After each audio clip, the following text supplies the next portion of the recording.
Hello guys, welcome back to my channel. আমি শর্মিষ্ঠা তোমাদের সামনে নিয়ে এসেছি আজকে একটা নতুন রেসিপি, মটন কষা। সবাই জানো পারো, তবু আমি রেসিপিটা তোমাদের সাথে শেয়ার করছি।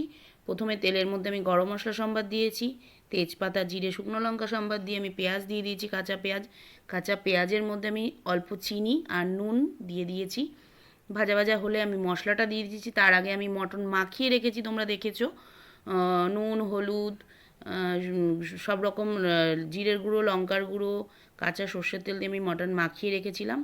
আচ্ছা, আমি তেলের মধ্যে মশলাটা দিয়ে দিলাম। মশলা কষানোর পরে আমি মাংসটা ম্যারিনেট করে রেখেছিলাম, সেটা দিয়ে দিলাম। মটনটা দিয়ে আমি এবার কষাচ্ছি। তাতে আমি নুন, হলুদ পরিমাণ মতন দিয়েছি।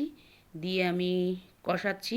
কষতে কষতে যখন আমার তেল ছেড়ে দেবে, তখন আমি এটাকে প্রেশার কুকারে দেবো। তার আগে আমি আলুগুলো লাল লাল করে ভেজে রেখেছিলাম, তোমরা দেখতেই পাচ্ছ। তো এবার আমার মটন হয়ে গেছে প্রায়। এর মধ্যে আমি তেল ছেড়ে দিলে পরে আমি এটা প্রেশার কুকারে দিয়ে দেবো, তোমরা দেখো, দেখতেই পাবে। প্রেশার কুকারে দিয়ে আমি 5 থেকে 6টা সিটি দিয়েছি। দেওয়ার পরে আমি মটনটা নামিয়ে নিয়েছি।